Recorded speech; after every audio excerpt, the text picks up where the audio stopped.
وعلى آله وأصحابه وأولياء أمته وأهل سنته أجمعين. أعوذ بالله من الشيطان الرجيم. بسم الله الرحمن الرحيم.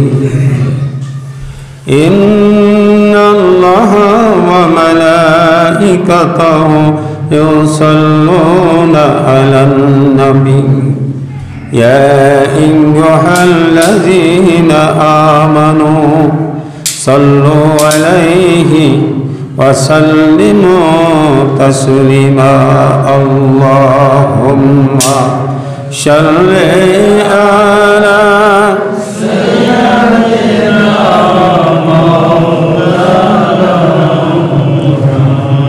وعلى آل سيدنا مولانا.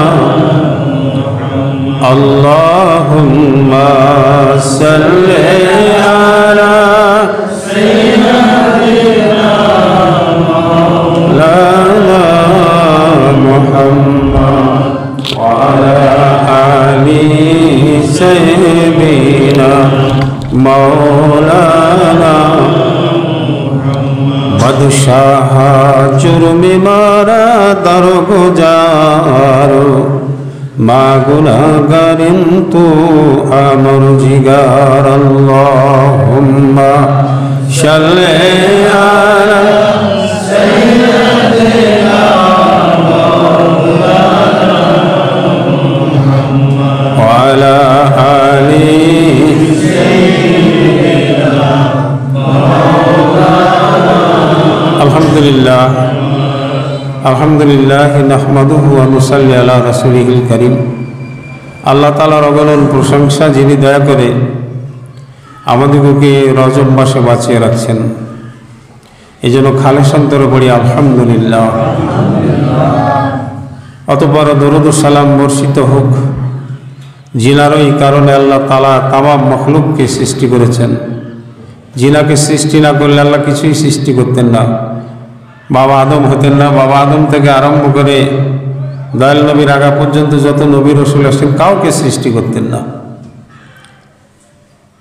সেই নবী সেই রসুল যিনার ওই কারণে আল্লাহ তাআলা তামাম মখলুককে দয়া দান করতেছেন, অনুগ্রহ দান করতেছেন, রিজিক দিচ্ছেন, এক কথায় সব কিছু দান করছেন। তিনি হচ্ছেন হযরত মুহাম্মদুর রাসূলুল্লাহ সাল্লাল্লাহু তাআলা আলাইহি ওয়া আলিহি ওয়া সাহবিহি ওয়া বারিক ওয়াসাল্লাম। হাজরাত মুহাব্বাতান আশিকান জাকিরান, শাবান মাস এত গুরুত্বপূর্ণ, রমজান এই রজব মাস এত গুরুত্বপূর্ণ কেন? হযরত আদম আলাইহিস সালাতু ওয়াস সালাম সমস্ত মানবদের পিতা। তিনি আল্লাহ তাআলার কাছে আরজ করলেন, রব্বুল আলামিন তুমি তো 12টা মাস দিয়েছ, এই 12টা মাসের ভিতরে তোমার কাছে সবচেয়ে প্রিয় মাস কোনটা? আল্লাহর 12টা মাস, এই 12টা মাস যেন ঠিক একটা সুন্দর সুশোভিত গাছ। 12টা মাস যেন একটা সুন্দর গাছ। পিরানে পীর দস্তগীর হযরত আব্দুল কাদের গিলানি রাদিয়াল্লাহু তাআলা আনহু ইরশাদ করতেছেন 12টা মাস যেন একটা গাছ। তো ওনার ছেলে মখদুম বাবার পিতা হযরত শাহজালাল রহমতুল্লাহ আলাইহ জিজ্ঞাসা করলেন, যে আব্বা এটা কি আপনার কথা? 12টা মাস যে একটা গাছ, সুশোভিত গাছ, ডাল পাতা নিয়ে, এটা কি আপনার কথা? যখনই দেখেন আমরাও যেমন কোনো কথা বললে আমাদের ছেলেরা 4 ভাই জিজ্ঞাসা করে, যদিও ছেলেরা আমার চাইতে অনেক শিক্ষিত, কিন্তু আমি তো দীর্ঘ 55 বছর ধরে কোরআন হাদিস চর্চা করতেছি। তাফসির, ছোট ছোট তাফসিরগুলো অনেক আগেই পড়েছি। মজিহুল কোরআন, তাফসিরে হুসাইনি, জালালাইন, এগুলো খুব ছোট ছোট কিতাব। বড় বড় তাফসির, তার ভিতরে যেমন তাফসিরে রুহুল বায়ান, দাড়িতে মাপা যার 28 কেজি ওজন, বুঝেন তাহলে কত বড় কিতাবটা। এটারও প্রায় 15 পারা পর্যন্ত পড়া হয়ে গেছে ইনশাআল্লাহ। গাজ্জালি রহমতুল্লাহ তাফসিরের কথা শোনালাম। পাকিস্তানি একজন আলেম হযরত আদম বানুরি রহমতুল্লাহ সিলসিলা ভক্ত, অত্যন্ত উচ্চ দরের আলেম, তিনি বলছেন যে গাজ্জালি সাহেবের একটা তাফসির আমি কিনছি 80 লক্ষ টাকা দিয়ে। তাহলে ঠিক আমরা যে লেখাপড়া করছি সেই লেখাপড়াটা কেমন জানো? দাদা হুজুরের কিতাবে যা লেগেছে একটা মানে পিঁপড়া গরুর পাহাটায় পেশাব, তো ঘাসের পর চড়ে মানে যখন ঘাসটা ঝুলছে এই পাড়ার উপর, তখন আমি সাগর পাড়ি দিচ্ছি। আমাদের এলেম ঠিক ওই পিঁপড়ার গরুর পাহাটায় পেশাবের মতো। সুবহানাল্লাহ, রাত দিন পড়তে পড়তে দেখা যাচ্ছে হয়রান হয়ে যাচ্ছে। আফসোস হয় এখন যে সময় চশমা লাগতো না, এখন চশমা দিয়েও নাকে ব্যথা করে। এত মজার মজার কথা কোরআনের তাফসিরের ভিতরে, সুবহানাল্লাহ বিহামদিহি, বলার মতো না। তো বড় বিশ্বাস যখন এই কথা বললেন, মখদুম বাবার বাপ কিন্তু বড় বিশ্বাসের বড় ছেলে, উনি প্রথম স্ত্রীর সন্তান। বড় বিশ্বাসের 4টা স্ত্রী, প্রথম স্ত্রীর সন্তান হচ্ছে হযরত শাহ আজাল্লাহ রহমতুল্লাহ আলাইহি, আর শাহ আজাল্লাহ রহমতুল্লাহ ছেলে হচ্ছে হযরত শাহ মখদুম আব্দুল কুদ্দুস রূপস রহমতুল্লাহ আলাইহি। তো আজাল্লাহ রহমতুল্লাহ প্রশ্ন করছেন যে আব্বাজান, এই যে আপনি বললেন যে 12টা মাস একটা বৃক্ষের মতো সুশোভিত বৃক্ষ, ডাল পাতা মিলে একবার সুন্দর একটা গাছ, এটা কি আপনার কথা? তো উনি বললেন, দেখো তোমার আব্বা বিনা দলিলে কোনো কথা বলে না, কারণ মানুষ যত বড় হয় তার হিসাব তত। একটা ছোট ছেলে যদি একটা লোকের গাছের থেকে একটা আম পাড়ে নেয়, তো যাক পাড়েছে, কিন্তু যখন একটা যুবক ছেলে পাড়ে তখন বলে যে তোমার হুঁশ নাই, তুমি বড় হয়েছো গাছের আম পাড়লে কি? তার থেকে বেশি আমাদের বয়সের পাইলে তো আরও মুশকিল। বলে যে বলবে যে হুজুর আপনি বুড়ে হয়ে গেছেন, বলতেও লজ্জা লাগে আপনি না বলে গাছে আম পাড়লেন। কত তো বাবা, যে যত বড় হয় তার হিসাব তত বেশি হয়। আমিরুল মুমিনিন খলিফাতুল মুসলিমিন হযরত আলী রাদিয়াল্লাহু তাআলা থেকে বর্ণনা করা হয়েছে। হযরত আলী রাদিয়াল্লাহু তাআলা একদা দয়াল নবীকে দেখলেন যে রজবের চাঁদ উঠেছে, চাঁদ দেখেই উনি মসজিদে ঢুকে গেলেন। চাঁদ দেখেই উনি মসজিদে ঢুকে গেলেন। হযরত আলী রাদিয়াল্লাহু পিছে পিছে দৌড়তে দৌড়তে ঢুকছেন। পরে হযরত ওমর রাদিয়াল্লাহু ঢুকছেন। হযরত আবু বকর সিদ্দিক রাদিয়াল্লাহু ওযু করতেছিলেন, উনি তাড়াহুড়া করে ওযু করে ঢুকছেন। দেখেন কি আল্লাহর হাবিব নামাজে দাঁড়িয়ে গেলেন।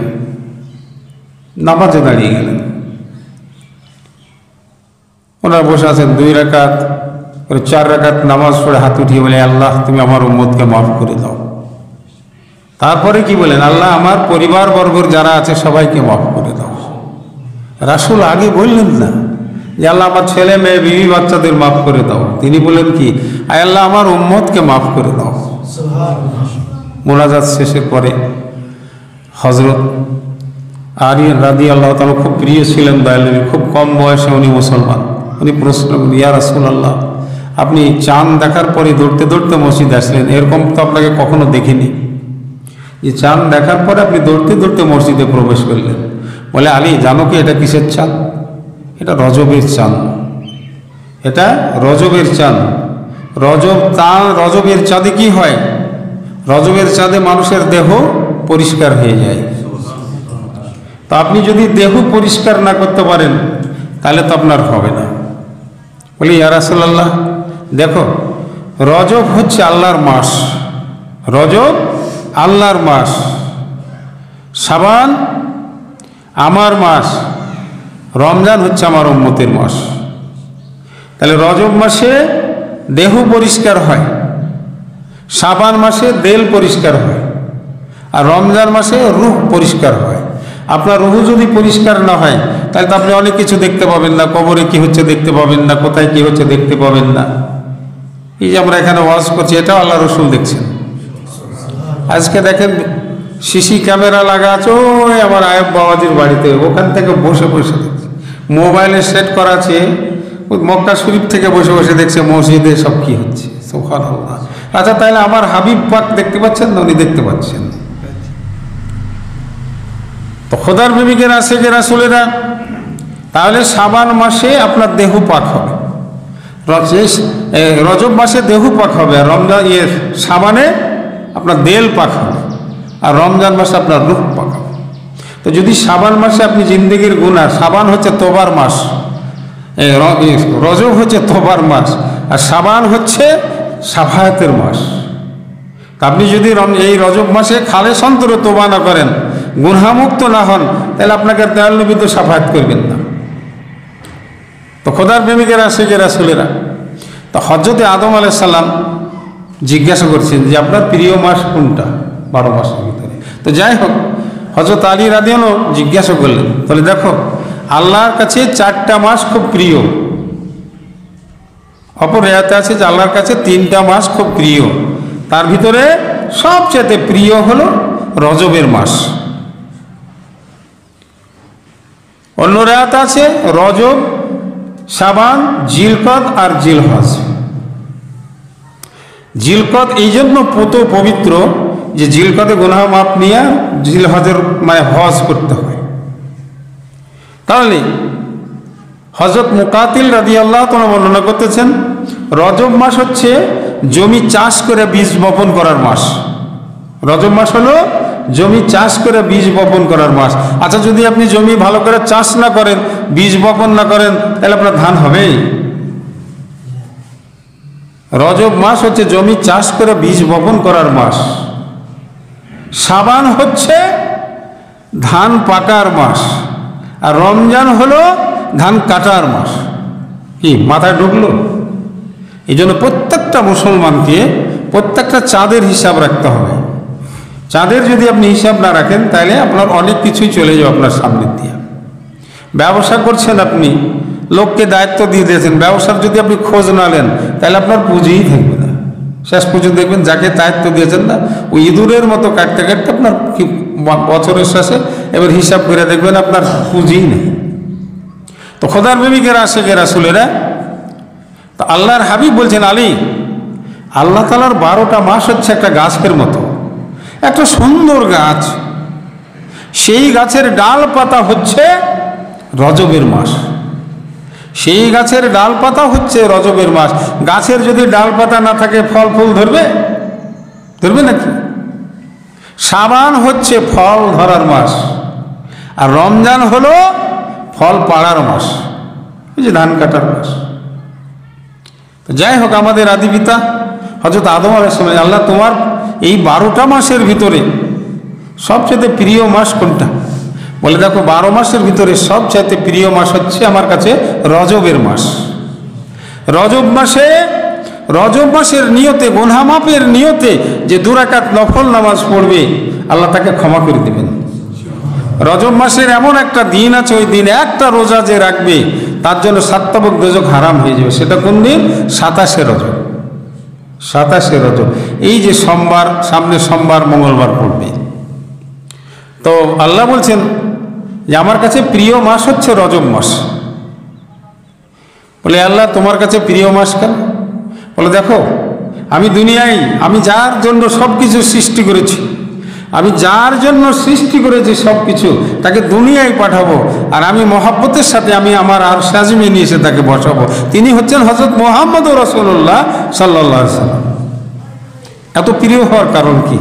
দীর্ঘ সময় দুনিয়ায় দয়াল নবী দুঃখ কষ্টের ভিতরে থাকার পরে দয়াল নবীকে রজব মাসের 27 তারিখে আল্লাহ তাআলা নিজে নিয়ে যাবেন। বলেন সুবহান। আল্লাহর গরজে, আল্লাহ দেখা করার জন্য বেচেন দুনিয়ায় তার হাবিবকে পাঠিয়ে দিয়েছেন, যার জন্য আমি সব কিছু করলাম, তাকে না দেখে আমি কিভাবে থাকবো? এই জন্য 27শে রজব তিনাকে হাজার হাজার, শুধু নয় লাখ লাখ ফেরেশতা দিয়ে কুচকাওয়াজ দিয়ে আর সাজমে নিয়ে গেলেন। বলেন সুবহান। তাই বলছেন যে আমি আমার হাবিব পাকের সাথে এই রজব মাসে দেখা করব। ই আল্লাহ কোন দিন? বলে 27শে রজব। বলেন সুবহান। খোদার প্রেমিকেরা, এই রজব মাসটা খুব গুরুত্বপূর্ণ মাস। যদি কেউ রোজা রাখবো মনে করেন, তাহলে 27শে রজব একটা রোজা রাখতে পারেন। তবে মুসলমানদের একটা রোজা রাখা ভালো না। হিন্দুরা, ইহুদিরা, খ্রিস্টানেরা একটা রোজা রাখে, কিন্তু মুসলমানদেরকে 2টা রোজা রাখতে হবে। যদি রোজা না রাখতে পারেন তো অসুবিধা নেই, এটা কোনো জরুরি না। তবে যদি মনে করেন যে নিজেকে পবিত্র করবো, বেশি কিছু সব পাবো, তাহলে আপনি একটা রোজা রাখতে পারেন সোমবারের দিন। তো খোদার প্রেমিকেরা, আশিকেরা, রাসূলেরা, তাহলে আপনি গুনাহমুক্ত হতে গেলে অনেকে দাবি করে আমি রাসূলকে ভালোবাসি, ঠিক কি না? তাহলে রাসূলকে ভালোবাসা মানে আমি এর আগেও বলেছি, দরুদ পড়লেই রাসূল খুশি হবে সেটা নয়, ইয়া নবী সালাম আলাইকা পড়লে খুশি হবেন তা নয়। রাসূলকে ভালোবাসার যারা দাবি করবে তাদের হাত বন্ধ হয়ে যাবে, তাদের মুখ বন্ধ হয়ে যাবে, তাদের চোখ বন্ধ হয়ে যাবে, তাদের পা বন্ধ হয়ে যাবে। বলে কারণ হাত দিয়ে আর সে গুনাহ করবে না, চোখ দিয়ে খারাপ নজরে কিছু দেখবে না, জবান দিয়ে সে কোনো অশ্লীল কথাবার্তা বলবে না, কারো গীবত করবে না। গীবতের মতো কোনো পাপ নাই। একটা দুর্বল হাদিসের ভিতরে আছে নাসাই শরীফের ভিতরে, যে কোনো মানুষ যদি জেনা করে ফেলে, কোনো মানুষ দেখেনি, সে আল্লাহর কাছে যদি সেজদায় পড়ে বলে আল্লাহকে ভুল করে ফেলেছি, আমার নফস আমাকে ভুল করে দিয়েছে, আল্লাহ আমাকে ক্ষমা করো, ক্ষমা হয়ে যাবে, আল্লাহ এটা মাফ করে দিবেন। কিন্তু আপনি সুজনের বা আপনি পীর সাহেবের বা আপনি আমার রশিদ ভাইয়ের কারো গীবত করেছেন, এই গীবত রশিদ ভাই মাফ না করলে আল্লাহ মাফ করবেন না। কি বুঝলেন? একটা পাপ করলে আপনি গুনাহ মাফ পেয়ে যাবেন, কিন্তু যদি আপনি গীবত করেন, আজকের খুতবার ভিতরে যা ছিল সাহেবুল গীবত, যার গীবত আপনি করেছেন তার কাছ থেকে যতক্ষণ আপনি মাফ না নেবেন আপনার গুনাহ মাফ হবে না, আল্লাহ মাফ করতে পারবে না। কথা বুঝে আসলো? দরুদ পড়ে নিয়ে একটু আল্লাহুম্মা সাল্লি আলা সাইয়্যিদিনা ওয়া আলা আলি সাইয়্যিদিনা মাওলানা। আলহামদুলিল্লাহ, ফতে আলমগীরের ভিতরে আছে, হাক্কানি আলেমদের গীবত করলে তার যত নেকি আছে সব ওই আলেম পেয়ে যায়, আর যে গীবত করলো সে কাফের হয়ে যায়। তখন তাকে আবার নতুনভাবে তওবা করে মুসলমান হয়ে তার বউ হালাল হবে। তাহলে 1 লক্ষ আলেমের চাইতে দাম বেশি হচ্ছে একজন আল্লাহর ওলির। তাহলে গীবত এত খারাপ জিনিস। তাহলে আমরা আজকে কি বুঝতে পারলাম? যে গীবত করলে আল্লাহ মাফ করতে পারবে না, আল্লাহর ক্ষমতা নাই। গীবত থেকে নিজেকে মুক্ত রাখতে হবে, এই জন্য যে আপনি যার গীবত করেছেন অনুশোচনা আসলে এক সময় যে আমি তো অমুক লোকের গীবত করেছি, যাকে মাপ নিয়ে আস, মাপ নিতে যা শুনছেন মরে গেছে, এবার কী করবেন? মাপ নিতে নামাজের ভুল হলে সুহু সেজদা হয় নাকি? এখন সুহু সেজদার যদি ভুল হয়ে যায় তাহলে কিভাবে কি করবেন? কথাটা কি বুঝে আসলো? এই জন্য আল্লাহ রাসূল বলছেন আল গিবাদু আসাদ্দু মিনাল জেনা, জেনার গুনাহ আপনি আল্লাহর কাছ থেকে মাপ নিতে পারবেন, কিন্তু গিল্লা গীবতের গুনাহ মাপ পাওয়ার কোনো আশা নেই। বুঝে আসছে কথা? সাবধান। তো খোদার প্রেমিকেরা আসে গেলে আসলে এরা এই রজব মাসে এখনো কদিন বাকি আছে, আজ রজবের 22 তারিখ, এখনো 7-8 দিন বাকি আছে। এটা মাফ হওয়ার মাস। আল্লাহর কাছে রুকুতে পড়ে কাঁদেন, সেজদায় পড়ে কাঁদেন, আল্লাহ ভুল করেছি আমাকে মাফ করে দাও, মাফ করে দাও, আল্লাহ ক্ষমা করি, মাফ করবে। কিন্তু ওই যে এই গুনাহ মাফ হবে না, কি করবে না? এক ব্যক্তি এসে দয়াল নবীর কাছে আরজ করলেন, ইয়া রাসূলুল্লাহ, আমি একটা ভুল করে ফেলেছি।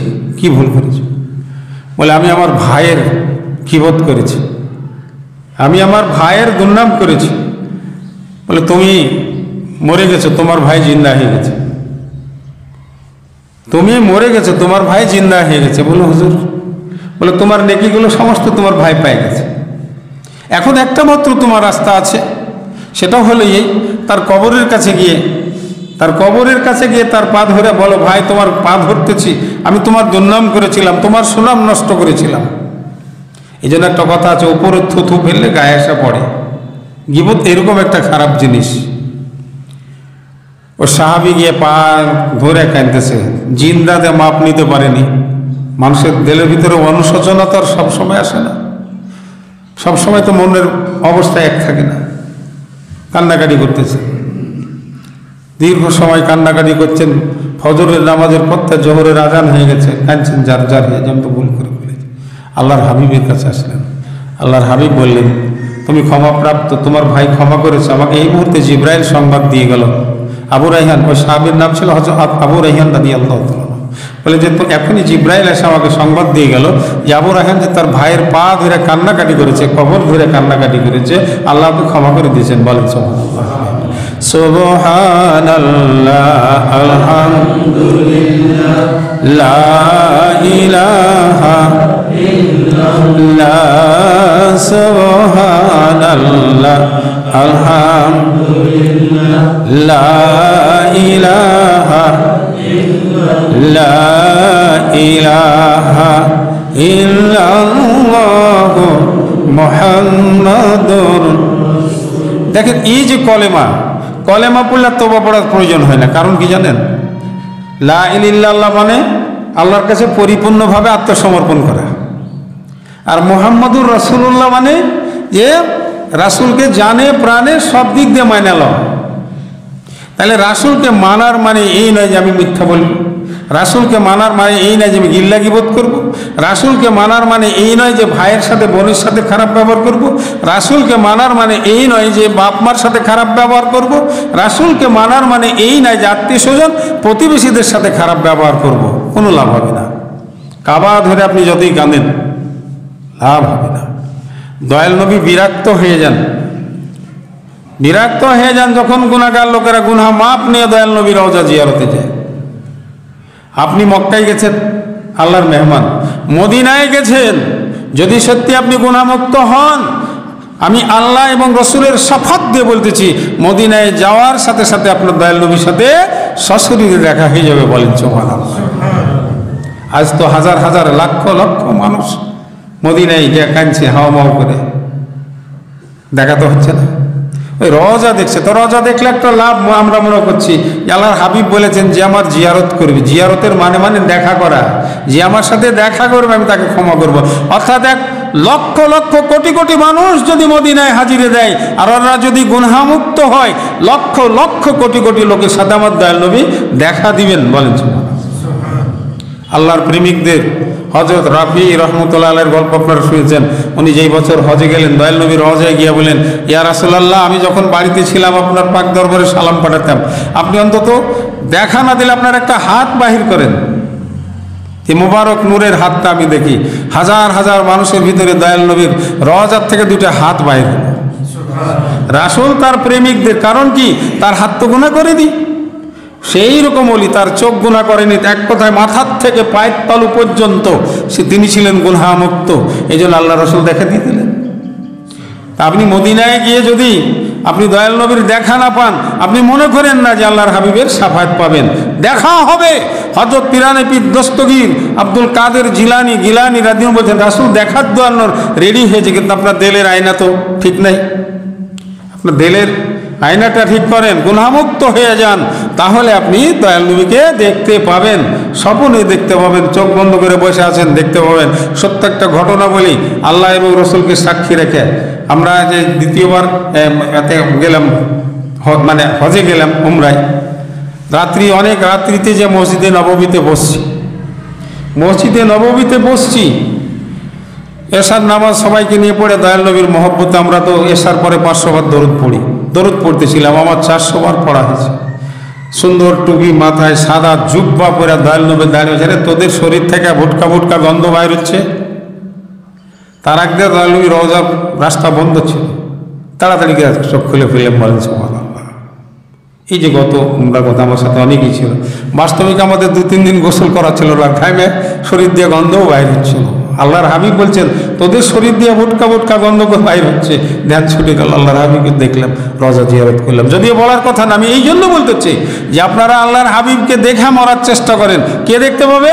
যে গুনাহ করে না। আল্লাহর হাবিবকে ভালোবাসার মানে হলো এই যে নিজেকে গুনাহমুক্ত করতে পেরেছে। ইন্নাকা আলা খুলুকিল আজিম। কোরআন বলছেন, হে রাসূল, আপনি মহান চরিত্রের অধিকারী, অর্থাৎ আপনার চরিত্র সকল প্রকার দোষ মুক্ত। কতদিন দুনিয়া আমরা বাঁচবো? এই জন্য যে সময়টা আছে একটু কাজে লাগান।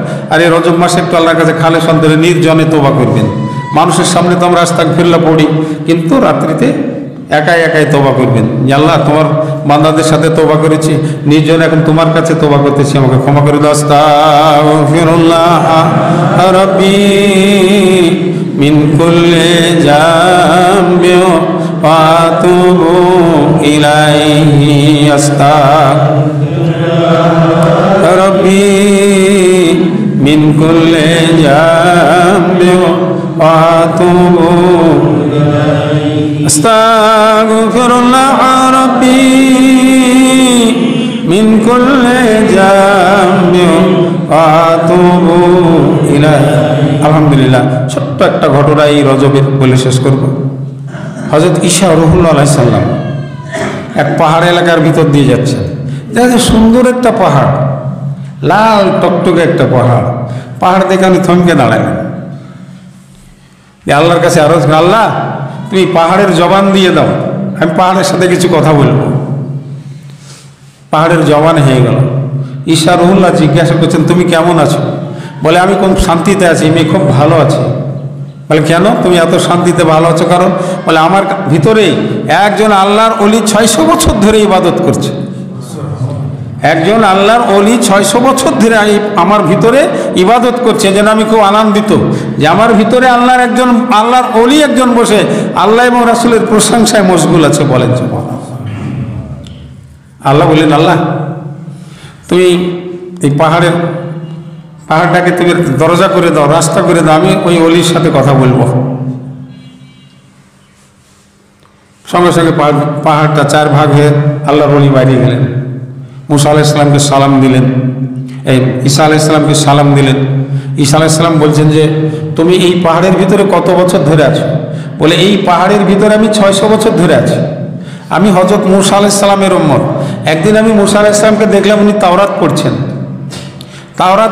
তাওরাতের ভিতরে আখিরি নবী হযরত মুহাম্মদুর রাসূলুল্লাহ সাল্লাল্লাহু আলাইহি ওয়াসাল্লামের গুণাগুণ সম্পর্কে বর্ণনা করছেন এবং বলতেছেন যে হযরত মুহাম্মদুর রাসূলুল্লাহ সাল্লাল্লাহু আলাইহি ওয়াসাল্লামের উম্মতেরা রজব মাসে খালেস অন্তরে যদি একটা রোজা রাখে বা এক রাত চাঁদ দেখার পরে এক রাত 2 রাকাত নফল নামাজ পড়ে, সাতবুক দোজখ তার জন্য হারাম হয়ে যাবে। আমি ওই দিনই আল্লাহর কাছে আরজ করলাম যে আল্লাহ তুমি আমাকে হযরত মুহাম্মদ সাল্লাল্লাহু আলাইহি ওয়াসাল্লামের উম্মত বানাও, তাহলে আমি রজব মাসে তোমার ইবাদত করতে পারব। কি বুঝলেন? তাহলে একজন আল্লাহর ওলি 600 বছর ধরে পাহাড়ের ভিতরে, কারণ এই রজব মাসে ইবাদত করার জন্য আল্লাহর কাছে হায়াত চাইছেন। আল্লাহর ওই বান্দা, তার আশা পুরা হয়েছে, দয়াল নবী আগমনের পরে তার কাছে মুসলমান হয়েছেন এবং তিনি ইবাদত করার সুযোগ পেয়েছেন। আমা আলাইনিল্লাল বালাগ। কি বুঝলেন? এই মাসটা এত গুরুত্বপূর্ণ। এই কয়েকদিন আছে, একটু জান খুলে আল্লাহর কাছে চান, আল্লাহ মুখ দিয়ে তোমার গীবত করেছি, চোখ দিয়ে মানুষের দিকে খারাপ নজরে তাকিয়েছি, হাত দিয়ে অপরাধ করেছি, পা দিয়ে হাঁটা অপরাধ করেছি, গুনাহ করেছি। আল্লাহ তুমি দয়া করে মাফ করো। রজব মাসের বুজুর্গি রসিলায় মাফ করে দাও। কারণ এই রজব মাসে আল্লাহ তাআলার সাথে দয়াল নবী দেখা করতে গেছেন, ওখান থেকে নামাজ নিয়ে এসছেন, অনেক ইবাদত বন্দেগী নিয়ে এসছেন। বলেন সুবহানাল্লাহ। আল্লাহ তাআলা আমাদের সকলকেই এই রজব মাসের সাথে সদ্ব্যবহার করার তৌফিক দেন, রমজানের জন্য প্রস্তুতি গ্রহণ করার তৌফিক দেন, যাতে করে রমজানে আমাদের ইবাদতের পরিপূর্ণ ফল লাভ করি। আল্লাহুম্মা আমিন। আল্লাহুম্মা সাল্লি আলাল বদরিত তামামি, আল্লাহুম্মা সাল্লি আলা নূরিল জালামি, আল্লাহুম্মা সাল্লি আলা মিফতাহি দারিস সালামি, আল্লাহুম্মা সাল্লি আলা সাফিই ফি জামিল আলামি। সুবহানাল্লাহি মিলাল মিজান মুনতাল ইলম মাবলাগ রিদা ওয়া জিনাতাল আরশ। আলহামদুলিল্লাহি মিলাল মিজান মুনতাল ইলম মাবলাগ রিদা ওয়া জিনাতাল আরশ। ওয়া লা ইলাহা ইল্লাল্লাহু মিলাল মিজান মুনতাল ইলম মাবলাগ রিদা ওয়া জিনাতাল আরশ। আল্লাহু আকবার। মিলাল মিজান মুনতাল ইলম মাবলাগ রিদা ওয়া জিনাতাল আরশ। لا ملجأ ولا منجا من الله إلا إليه. سبحان الله عدد السبح والإثم وعدد كلمة الله التامة كلها. أسأل السلامة برحمته ولا حول ولا قوة إلا بالله العلي العظيم. حسبي الله ونعم الوكيل، نعم المولى ونعم النصير. اللهم إني أسألك بجاه سيدنا محمد عبدك وكرمت عليك أن تغفر لي خطيئتي. اللهم إني أسألك بحق الحسن المجتبى والحسين الشاهد كربلاء أخيه وأمه وأبيه وجده وبنيه فبجني ما نحن به برحمتك يا أرحم الراحمين. আয় আল্লাহ, রজব মাসের বুজুর্গি রাসূল আল্লাহ আমাদের ভিতরে যারা ব্যাধিগ্রস্ত রয়েছে ব্যাধি মুক্ত করে দাও। বালাগ্রস্তদের বালা দূর করে দাও, ঋণগ্রস্তদের ঋণ মুক্ত করে দাও, অভাবগ্রস্তদের অভাব দূর করে দাও, বেকারদের কাজ দাও, চাকরি দাও, চাকরিজীবীদের প্রমোশন দাও। আল্লাহ, যাদের হায়াতের পুঁজি শেষ হয়ে গেছে হায়াত বৃদ্ধি করে দাও। যারা সন্তানহীন আছে সন্তান দান করো। যাদের মেয়ে সন্তান আছে পুত্র সন্তান দান করো। যাদের পুত্র সন্তান আছে মেয়ে সন্তান দান করো। আয় আল্লাহ, আল্লাহ যারা গরিব দুঃখী আছে আল্লাহ তুমি ধনী বানায় দাও, মালদার বানায় দাও। এই পবিত্র মাসের শিলায় তোমার বান্দাদের দিলের খবর জানো আল্লাহ। তোমার বান্দাদের যার যা দিলের নেক মকসদ আছে দয়া করে তুমি পুরা করে দাও। মাবুদ গো, এই মসজিদ থেকে জুমার মসজিদ থেকে বিশ্বাস শেখ মঞ্জিলা হিদিয়া কালিমিয়া দরবার শিখে জান্নাতুল মাওয়া বাইতুল মাওয়া মসজিদ থেকে আমাদের কাউকে খালি হাতে ফিরাইও না আল্লাহ। তুমি আমাদের দিলের মকসদ পুরা করে দাও। আল্লাহুম্মা সাল্লি আলা সাইয়্যিদিনা মুহাম্মাদিন ওয়া আলা সাইয়্যিদাতুন নিসা আমিনাতুজ জোহরা ওয়া আলা আলিহি ওয়া বারিক সাল্লিম। আল্লাহ, মাশরিক সে মাগরিব সীমাল সে যেন তাম বিশ্বের অনাচার অবিচার দুর্নীতিপূর্ণভাবে দূরীভূত হোক।